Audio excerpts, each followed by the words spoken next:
So today we're chatting with Mo Hart, musician, drag queen, and founder of Mo Beauty, Tyler Rochworg, senior brand manager at Neutrogena, and Martin Ekachukwu, the chief strategy officer at A-Frame Brands. So Mo, Tyler, and Martin, thank you so much for being here. Thank you. Thanks for having us. Awesome. Thank you.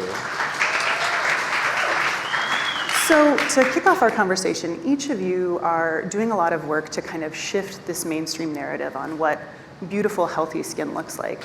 And I wonder if, to start us off, you could share a little bit of wisdom, advice, sort of a mantra that sort of guides and feels really poignant in your work. So Martin, I'd love to start with you. Oh, sure. The biggest thing for us has been, when we're designing for diversity, to really be intentional in that approach and ensuring that the full leadership team from the bottom all the way to the top has absolute representation. Because it's very difficult to build brands and build products or even create solutions if the people that ultimately are affected by those problems are not in the room having the same conversation. So that's the one part of it, is really the problem. On the diversity side, we really believe that when we're going after, or at least I believe that when we're going after these solutions and building these problems, and addressing these problems, that we really have to have a really honest conversation about what it really is, right? It's like products have been really eliminated from our social consciousness of our availability for many, many years over the time. So it's time for us to really build something that's really made for us. Tyler? Yeah, I think for me, at Neutrogena, listening to our consumers and getting close to our consumers is really important to us. And so for me, listening to our consumers and asking them what they need, they often will tell you what they're looking for. And something we hear a lot is they thank us and they ask for better representation in content. When I started at Neutrogena 8 years ago, I was a website specialist, and I used to get this weekly feedback email from people on the site, and I would read it every week, and you would see people saying, I would like to see more male representation, or thank you for showing older women in your creative. And I'm not in that role anymore, but I still get that email, and there's such good nuggets in there. And so it's helped push us to do things like have queer content year-round, not just in June. Or most recently, something I'm really proud of is in our acne business, showing real acne marks and real acne scars in the creative, and creating a more realistic image of beauty. Awesome. For myself, being first a drag queen, it's all about the allure, the glitz and the glam.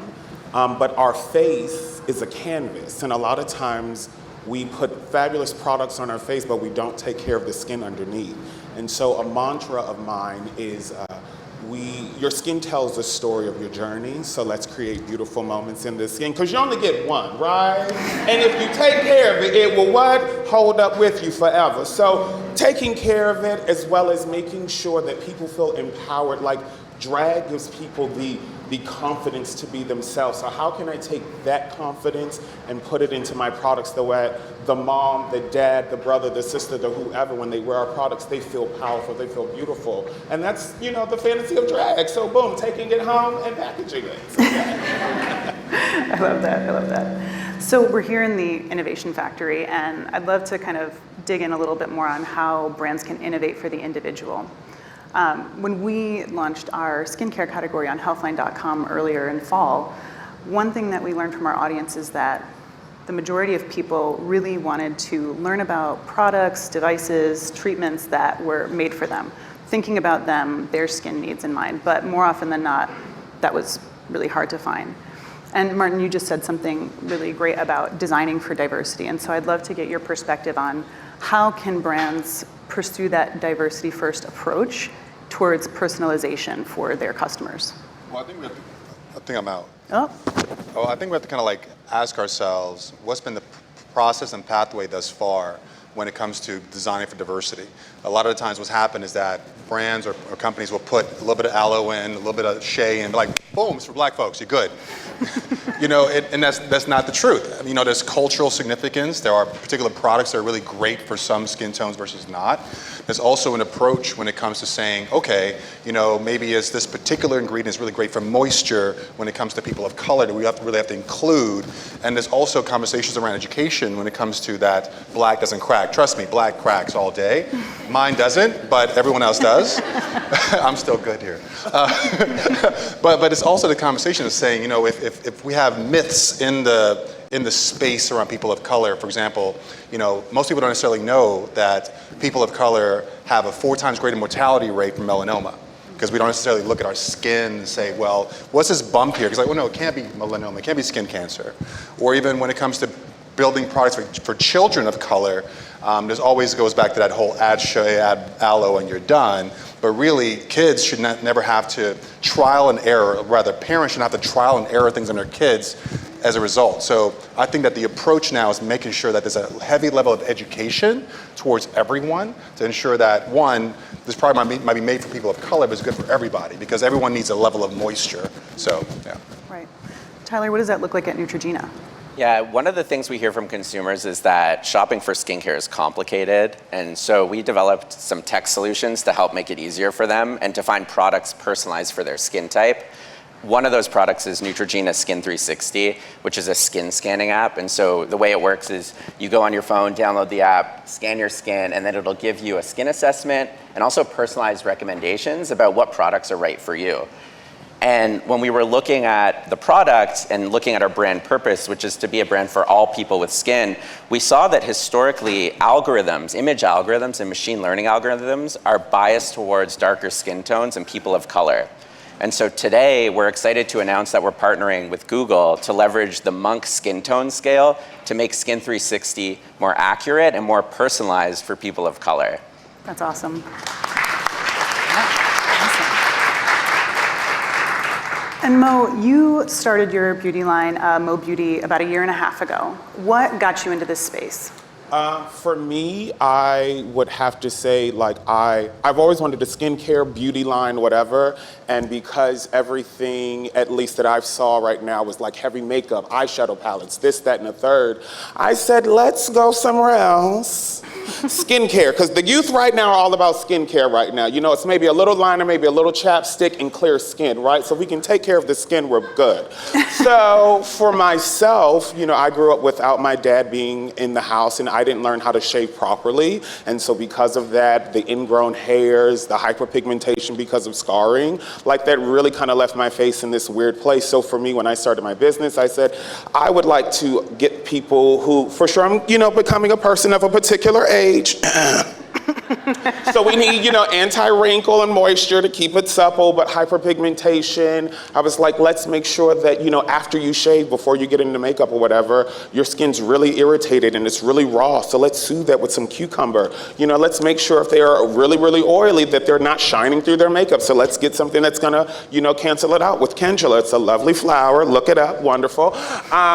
So those are the reasons that I said, look, I'm not as big as Neutrogena where I can just boom, but I said, let's start here, oil, like oily, hyperpigmentation or redness and moisture. And so that's where we're starting. And it's truly like people are using it and they're going, we thought this was like drag merch, but it's actually like amazing. And I'm like, yes, like it's for you, girl. We want to make sure it's quality. So for me, that's why I started it. And those are the things that I'm like trying to address. I mean, it's my own skin has been a journey. And so just once again, trying to create the most beautiful memories in it. Amazing. And I see you have one of your sheet masks, which everyone here will get today. Very Super exciting. And for yourself. The serum is very oozy, so rub it on your décolletage and just sit there, okay? Just enjoy yourself for 15, 20 minutes, you know? Meditate, don't look at the wall. I mean, look at the wall, don't text the kids, you know, just you time. It's about you. If you are not your best self, you can't be good to anybody else, so that part. And so we've talked a little bit about ingredients, and it seems like now there's this abundance of ingredients and new products, but not always the most information about what they are and what they do. And most people, speaking personally, get really confused by this. And so when we have people who are, you know, confused about what is my exact skin type, what do I need for it, does this thing actually work? What role, Martin, I'll start with you. What role, you know, does education, advocacy play in kind of bringing forward some of that evidence-based information? I mean, listen, I think that, again, going back to the education gap when it comes to skin tones, issues around skin, not everyone's skin is created differently. All of us have a particular hue or a particular challenge that we're always trying to go after and try to fix. So I think that by having much more information through the appropriate influencers, having celebrity physicians or healthcare practitioners that are of color, that are of the culture, of the moment, I think is really important because ultimately there's that connectivity. I think that people of color in general have a very kind of a suspicious nature when it comes to some healthcare practitioners. But if you're of color, there's a little bit of a bridge that can help to bring those two people together. But education at the end of the day, if you're not really focusing on it and really helping to educate your consumer and audience, you're going to ultimately fail.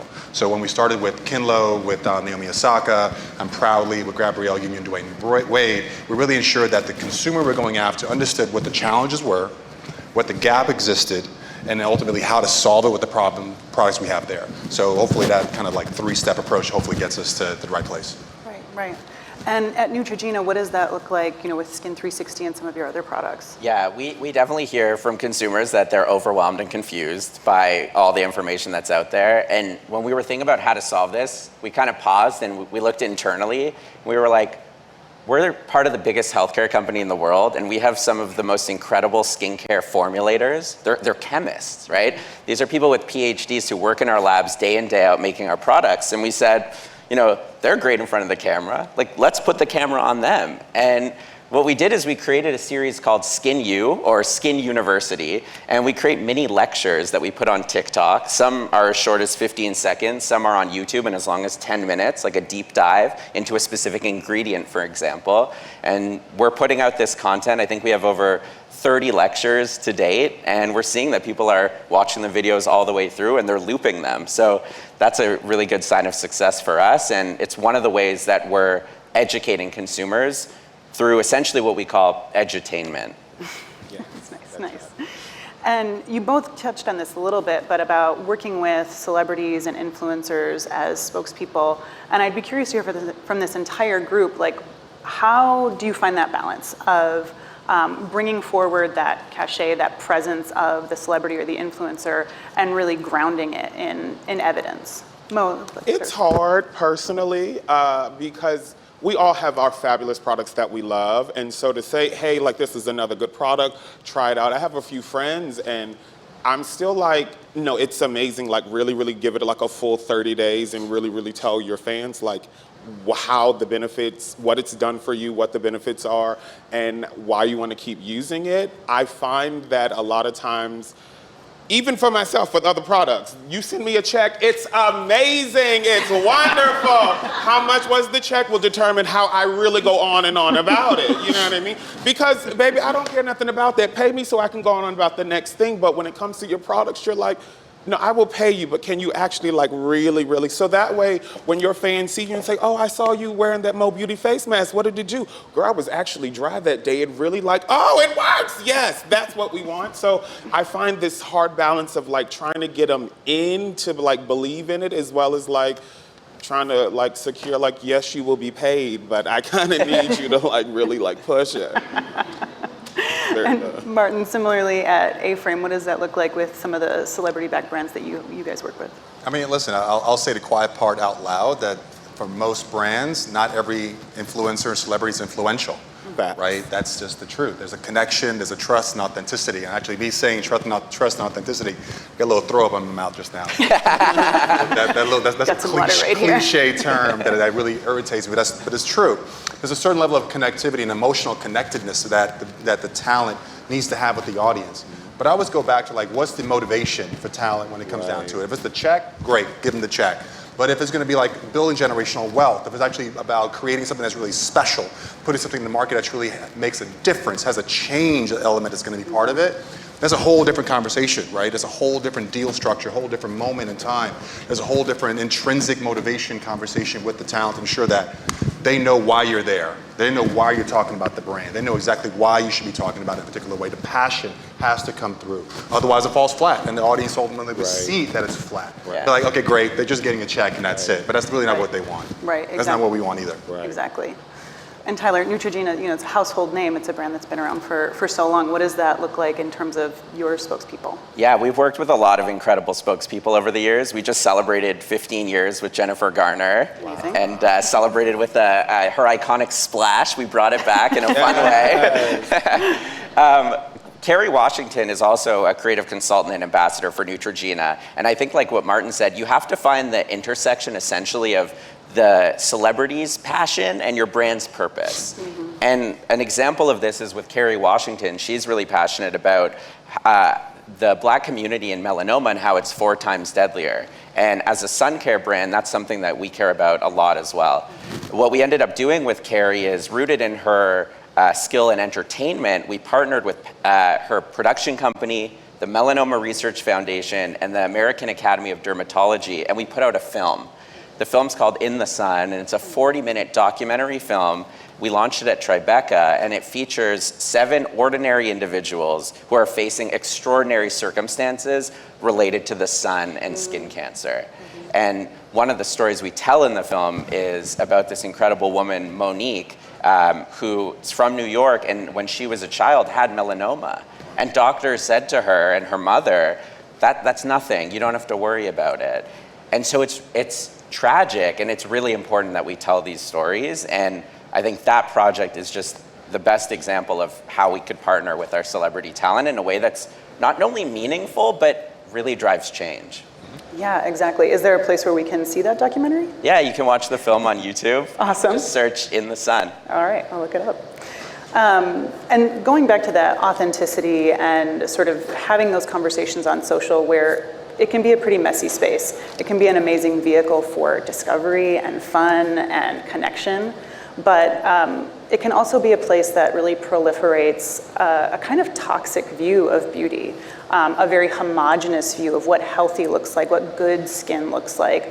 And now, there are different filters and AI that can be really fun, but can also sort of have a negative impact on self-image. I think in one survey, about 40% of women said that they felt really disappointed that they didn't look the way in real life that they did in the filters, and that most of them had used them by the time they were 13. So these are messages that get to people at a really young age.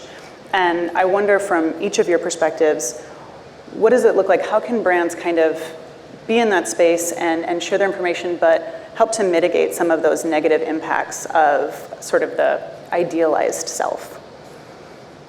I'll start with you. I would say, for myself with my brand, we are doing this shift where it's everyone is beautiful and not just using the stereotropes of like the beautiful blonde, the beautiful black girl, the beautiful Latin, boom. But showing that the burn victim, the person who may be in a wheelchair, the single mom who is stressed out, the dad, showing that everyone is beautiful, not just the faces that they see on social media, because once again, the algorithm is going to push that which is not you.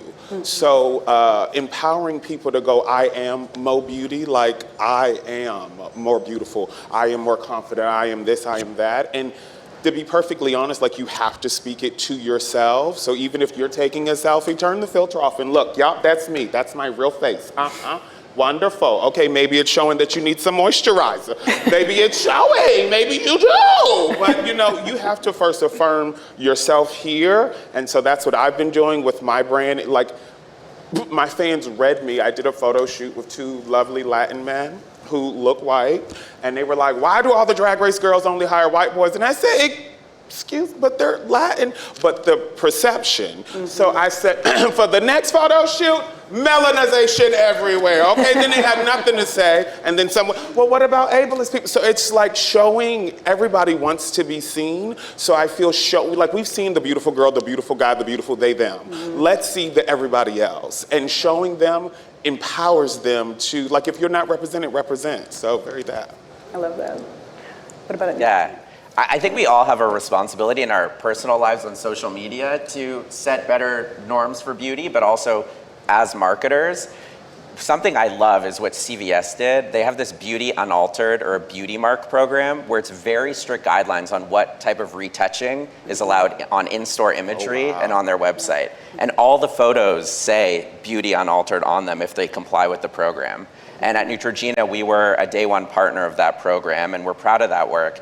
But I think what I'm most proud of is that we took those very similar guidelines and applied it to our own brand style guide. So it's not just what you're seeing in CVS, but it's the stuff you see in our TV commercials, on our website, and even when we're working with influencers. Like, I've actually rejected content from influencers if they were wearing too much makeup. And no shade, you look beautiful. I mean, I wouldn't call it. I wouldn't call it.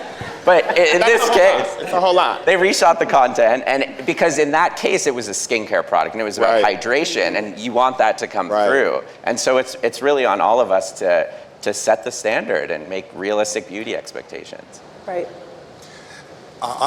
At A-Frame Brands, we have a responsibility because we are diverse first. We hire diversely, we ensure diversity is throughout the entire organization. We're 95% people of color, run by 90% women, and women of color at the same time as well. So for us, we have that inherent responsibility to ensure that as we go to create content, as we put imagery out into the world, that it has the full hue and diversity from body shape, diversity to image, to hue, texture, the whole 9 yards. It's really a responsibility. But to add on everything you guys already said, is that we actually do a lot of internal work. We actually bring a lot of diverse groups to help educate us as well on things that we just didn't know about before. Things related to the less abled community or others, ultimately, that we just don't have the insight into, because we go around every day building these brands, doing these marketing jobs, this and that, but understanding the live and lived experiences of some people really helps inform how we do these things. So we do a lot of internal work. We have workshops on an ongoing basis that helps us to ultimately be smarter in our approach, so that when we go out into the marketplace, we can do all those things and more. Right, right. And it really does start from the inside out, like you've all said. So we are just about at time, but there's a lot of marketers in this room today, obviously. And I wonder, to wrap us up, if you could each share, what's one takeaway that you want to leave this room with today from this conversation? Martin, I'll start with you. Oh, don't start with me. Hot seat. No, so, the one thing I will ask everyone to take away is that designing for diversity or designing for people of color in general takes so much levels of intentionality, that if you're not really going to be intentional about it, don't half-step it. Don't be half-pregnant. Don't half-ass it. Ultimately, you're never going to get where you want to go. You're going to invest in a particular approach, and it's not going to go anywhere. So if you're going to do it, ensure you have the right team, structure, people that are supporting this pathway. Otherwise, you're just going to stutter step, and the results will not ultimately deliver. So that's my 2 cents. Yeah, for me, the takeaway is, and this comes from a former manager of mine who once told me, get your pencils ready. He said, the office is a dangerous place from which to view the business. The office is a dangerous place from which to view the business. And what that means is you got to talk to your consumers, talk to your customers, because I promise you they will tell you what they're looking for, and they'll tell you how they're feeling. Mm-hmm. And if you can't find them, read the weekly feedback email from your website, because I promise you there's gold in there. Yes. For me, it's so funny. I love this journey because I'm like the newbie starting out, and you have all of this tenure, this great wisdom. I would say believe in it and have that passion. And like he said, surround yourself with a team of people that have the vision. And if you don't, they at least have the questions for you to ask, so therefore you can find out the right information. Because a lot of times, like, we'll be working, but there's a question there that no one knows how to ask, but my brother Tyler here is, so boom. So just make sure you get those right people around you and be successful. You're kings and queens, you got this. Great. Mo, Tyler, Martin, thank you all so much for being here, for sharing these brilliant insights.